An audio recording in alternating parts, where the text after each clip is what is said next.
Hello, and welcome to the North Church Parent Podcast. I am Kandi Jones, the North Kids Director, and we are so excited that you have joined us today. If you would, take a minute and like and subscribe to this podcast. And once you've listened, think about a few friends you might want to share this podcast with. I'm here today with my friend and small group co-leader, Erin Schmidt. Hi, everybody. Tell us a little bit about you. Like Kandi said, I am here at North. I'm a North family. We met long ago when she was my small group leader, and now we co-lead together a bunch of wonderful moms. I have two kiddos of my own. Cooper, he's 7, so he loves being in North Kids upstairs this year, and then Emma is 4 downstairs in the element or pre-K hallway. So that's me. That's great. All right, we're going to dive in today. Okay. Today we're going to talk about family devotions, okay? Mm-hmm. So let's start off. What is a family devotion? What is it? What are we talking about when we say that? Family devotion, just time together with our family, obviously. It's in the title. But our family with God. So just spending time together in God's word and focused on that with no distractions. So what are some of the goals of family devotions? So as a mom, my biggest goal is just to help my kids see that God is a member of our family. He is with us. He's in this with us, and he's fighting for us to as individuals, but also as a family. So that's our time to bring him in and help our kids get to know God and his heart for us and meet Jesus. So that's my biggest one as a parent. And then just as a person, I just want a little direction. It helps me to have good direction as a parent, to be a better parent and learn how God is parenting me so I can help parent my kids. So it's kind of twofold, my own little lesson for the day and my kids too. That's good. That's good. So Erin has kids that are a little younger than my kids. Mm-hmm. So we kind of have some different perspectives, or maybe I should say I was there and now I'm here. She led me here. She guided me here.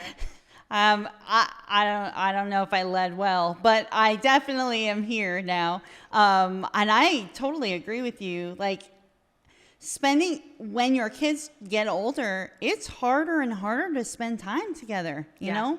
And so even finding the time to spend that time together, sometimes when they were younger, I remember we used to do this a lot more often. Yeah. And now it's a struggle. It's a struggle for us even to sit down and have dinner together sometimes. So, man, these times together are so, so very important. Yeah, I would agree with that. And like you said, my kids are younger, but even I'm starting to see us move forward into that busier schedule. And so I am trying really hard to lean into just the routine of this so that it's just a rhythm for our family it's just easy for us to fall into and continue even when we are busy. And that it's something the kids miss when we forget, because it's easy to.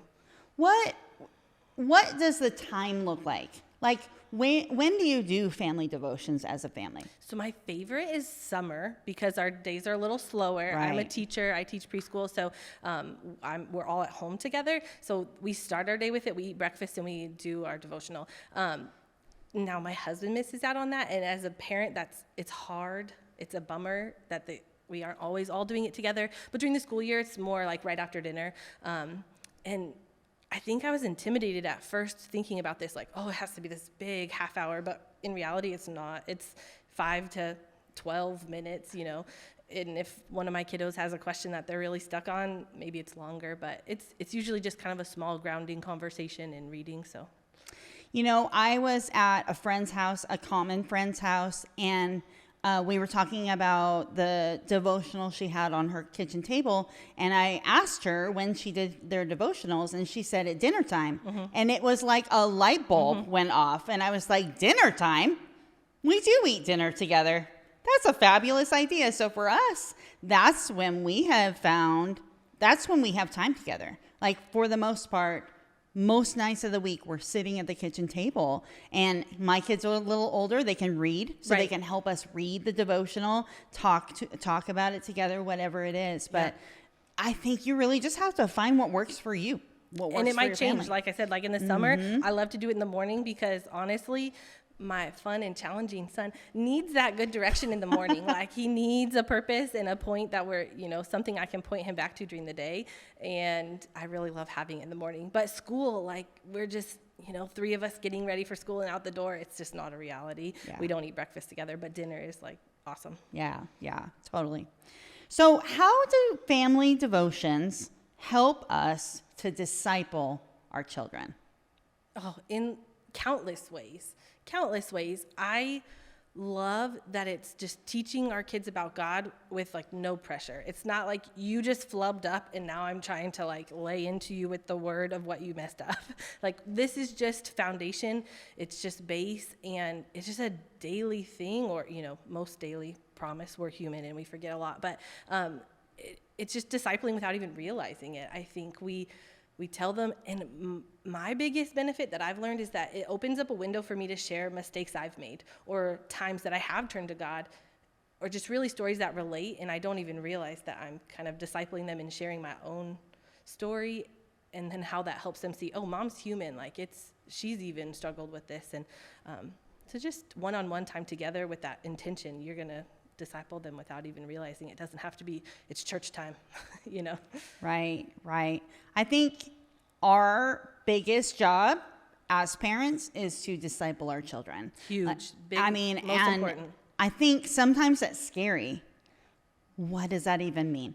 Right? Mm-hmm. But really it just means teaching them about God, like teaching them the ways, teaching them how you relate to God, right? So 100%. Family devotions can definitely be a way to guide them in that direction, for sure. Yeah. I think it also just opens up conversation. Like, they're expecting you to have conversation back and forth with them. And so it just makes it a natural thing. So one day they do have a question or they are concerned, like, they already know you're willing to chat with them about the hard things because you've talked about them. And that's just a baby step in discipleship too. Like, they need to be able to go to someone when they're struggling, not just when, things are great or when they're learning, Right. I think too, it's important for us to teach our kids what we're learning, right? So I'm going to give a quick plug for Erin and I's group, Tuesday mornings, mom's group. We meet here at the church. There's childcare provided. And last year we did a study called Get Out of Your Head.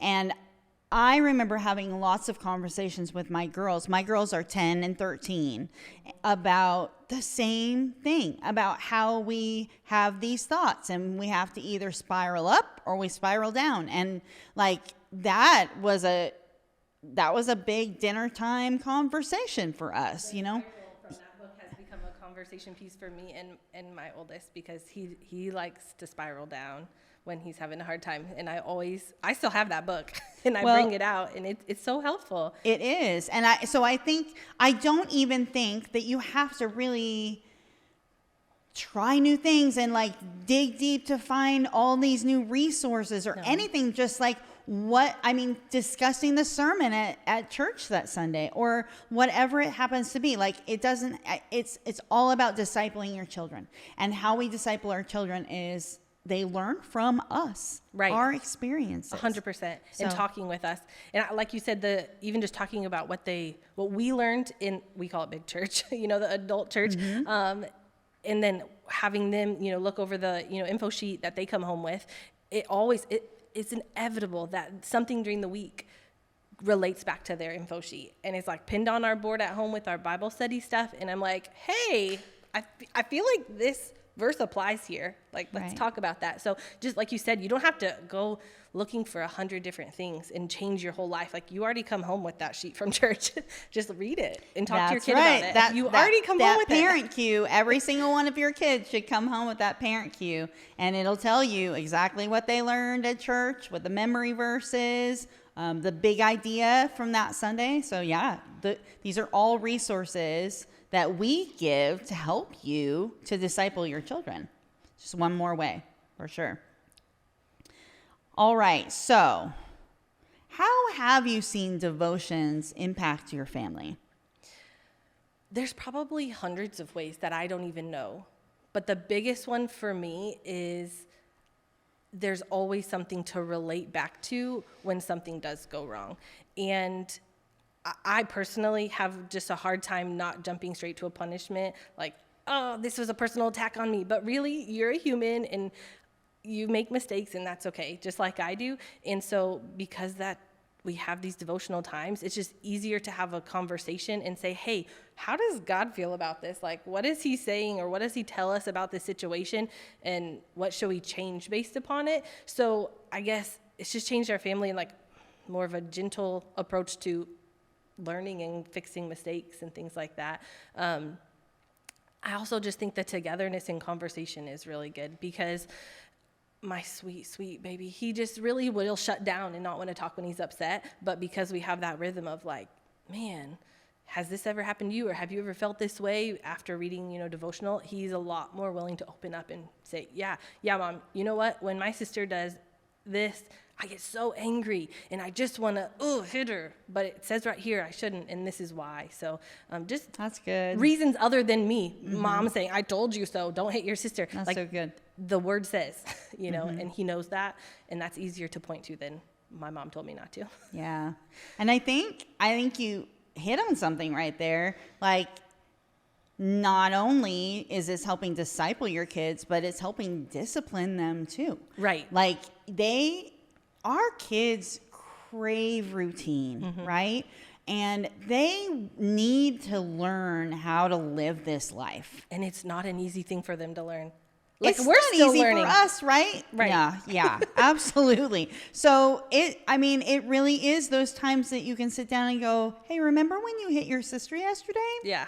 Let's talk about that. And we just read this little bit about in the Bible about what Jesus wants you to do. How does that relate?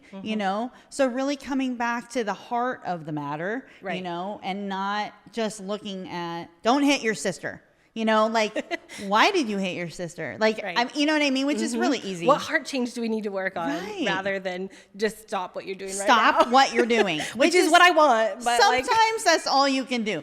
But this can really help you in the long run. I can remember we have these like ABC Bible verse cards, and there's literally A through Z, a different verse, and the verse starts with the letter A or the verse, and I have them up at our dinner table, kind of in the decorations, and I change them every couple weeks, and we practice them. And oh my gosh, I remember one day Cooper was so angry, and he was about to lash out. We really work on his tongue, and he gets that from me, taming his tongue.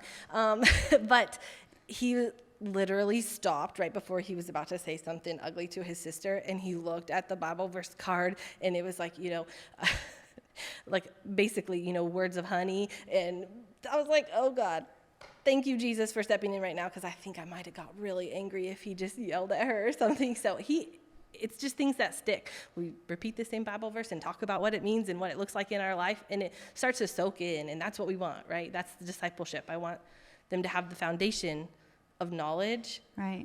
So that way he can turn to it on his own if I'm not there to remind him what that Bible verse says. Right. I that reminded me of a conversation I had with my 10-year-old the other day.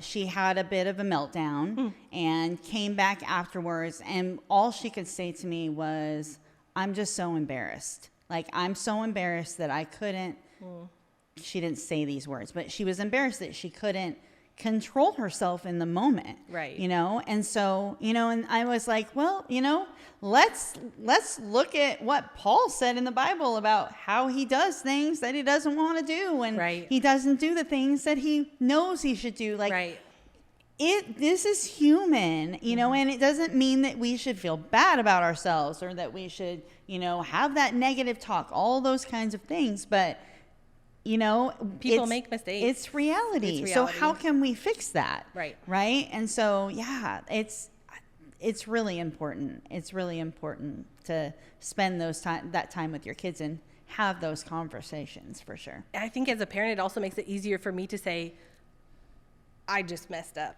Like, I just did what I've been asking you not to do, and I'm going to own it in front of you. And I'm going to realize, like, see, we all mess up. We're all learning. Like, I'm a sinner too. So I'm sorry. It just makes it truly just strengthens your relationships as a family, so that you can have those like uncomfortable moments, and we all move through them and learn. And I've seen that the fruit of that in my 13-year-old who comes to me and has what I don't want to talk about, like all these conversations about things that I'm like, really? But she brings these questions to me because she knows my mom's going to tell me the truth. Right. And she's going to tell me it through the lens of the Bible. Right. Right? Right. And so we can have these conversations, and I'm all about discipling your kids in your home. When 100%. your children are gone, that's it. That's the end of parenting. Like you unless they ask you, you don't have that right anymore to speak into them. So these 18 years they're in your house, you have to do your best to teach them and talk to them, and these things are going to assist you in that. Oh, huge. And I think because you think, man, how do I even start this? What does this even mean? But really just one little thing every day makes the biggest impact that you couldn't even imagine. So you just like, that's just do it. Just start even small, one verse. Actually, like years ago, we started with just a verse a week, and then we were able to expand into, a little more reading and stuff like that. And it is immeasurable, the impact it's made on our family. That's great. Okay. So let's talk about the family that has little kids. So that Babies. family that has, 4 under 3 or whatever. And they're like, you know what? My kids are too young for this. What would you say? I would say that's a lie from the devil. Like, I love you, and I know it's a really hard time, but that's just not true. You're never too young. I mean, I did my Bible time with babies on my lap, and granted, they couldn't hear anything. They didn't know anything. They're crawling on me. They're ripping the pages of my Bible. They're taped together, but they're there, and they, first of all, see you modeling being with the Lord. And then second of all, once you can sing them Bible songs. They're young enough to hear those Seeds of Worship family CDs. Like, we live by those, and Emma just dances unto the Lord all the time and sings those songs. And we started that when she was like 1 or 2, when she could barely toddle around. There's just lots of really little ways, like, to simplify baby verses, and even just reading storybooks that are devotional or, Jesus-based books. That's a family devotional moment right there with little bitty babies. Right. So right. I think there's always a way to put like 2 minutes of a snippet together with your little people, and they just soak it in. They really do. Right. It just looks different, right? It looks way different. I think looks different. You just have to, change your expectation. It doesn't have to be a half-hour conversation, because Right. nothing lasts half an hour when you have little tiny people. Absolutely. Except for maybe the half hour before dinner. That just never Or ends. Bluey. Yeah, Bluey. True. True. All right, so let's get to what are your favorite family devotion resources? Oh, we've really used so many over the years, but I did bring a list of the ones that we've been reading right now. The cards I talked about, they are from it's the She Reads Truth. I'm sure a lot of women out there have heard about them, but they have Kids Read Truth, ABC Bible cards, and they're real pretty. Like, they're meant to be put up on the wall, and they look nice. So that's just kind of a bonus. But I love those. Those are really awesome. I also have these little small 4x4 Truth for Today cards that are Bible verses, and they got a little picture on them. And we keep those in the car. We always pray on our way to school. We pray on the way to school, and usually have I use them as affirmations, I guess. Those are really huge, obviously. But we can affirm our children with Bible verses too, and it tells them what they are and whose they are and things like that. So those little cards are awesome. My son, who's 7, loves Levi Lusko's latest Roar Like a Lion 90-day devotional. We did that one. We started it halfway through the summer, so we're almost done, but he loves that one. It's got lots of fun facts for those inquisitive minds. So it links in something in the world to a really cool biblical principle. He loves that one. And Emma, we've used the 1 year, there's the 1 year Bible, but it's the 1 year devotional for preschoolers, and it's the cutest little pictures and the cutest little drawings. And I did it with Cooper when Emma was an infant, but we start it every year again and do it with Emma, and she loves those. So lots of holiday things too. We have the same holiday traditions that we pull out every year, and the kids just it's fun to see them grow. The first year we do them, they've got 1-word answers to questions, and now Cooper's done the same traditions 3, 4, 5 years. It's cool how deep he can go with Mention a couple of those holiday things. New Traditions Crafts. It's really, really cool. There's a little ornament that comes for 25 days. You pull it up. We hang it up on a separate little mini tree on our dinner table. And there's a Bible verse and a little story, and it works through the gospel of, the story of Jesus from his birth to death. So it's not just Christmas, but his whole life and our relationship with Jesus. So it's really, really fun. There's just, the kids love to guess after we read the story. Oh, I think this is the day that the donkey comes out of the bag, and I think this is the day that the doves are there, and that's one of my favorite ones. And there's also a really cool Easter one from that company too, where there's just little like decorative egg cards, which obviously isn't all that religious, but it's a nice little, we put it on a little garland in the kitchen behind the table, and we do one devotional a day. It reminds me of resurrection eggs, Yes. Oh, and we do resurrection eggs, which has its own little story too. Right. And I would say that's a devotional that you do with your family. So yeah. Absolutely. We, as my kids have gotten older, we've done more Advent type things. And there's lots of resources out there, but Pinterest I love is always Christmas, your friend. so still. I'll do all the Christmas things, all of them. I want to, anyway. And I don't love Christmas, which is why I have a resource that I turn to. It's really surprising that we're friends, honestly. Not really. I mean, I wanted to share one. I wanted to share a couple that I brought with me. Yes. This is one that literally we just went into Mardell and we were looking around and we picked up this one. It's called Sticky Situations, 365 Devotions for Kids and Families. And each page is basically like a scenario. So it's like, my brother stole my toy and I wanted to, and then it says, should I? And then it gives you 4 That's awesome. answers. My kids love this. They're like, everybody has a different opinion about what they should do and who, and so we get to discuss, all of us, what it is how do you think we should handle this situation?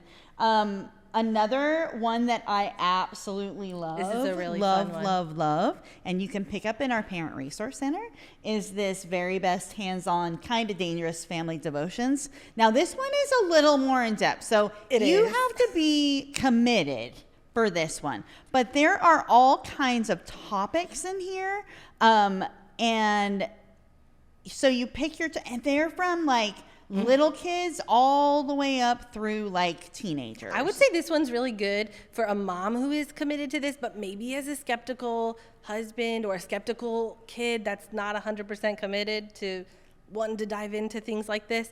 This is a fun one. We've done some of these at our house. So these are all object lessons. So you're going to do some kind of an activity or something together, and it's going to show you whatever the Bible truth that we are trying to get to. So this one's really a lot of fun. We're going to list all of these resources for you in the show notes.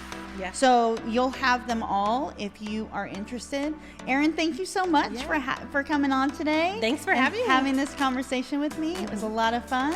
And we're so glad that you joined us today. We hope that you will subscribe and share this with your friends. We'll see you next time.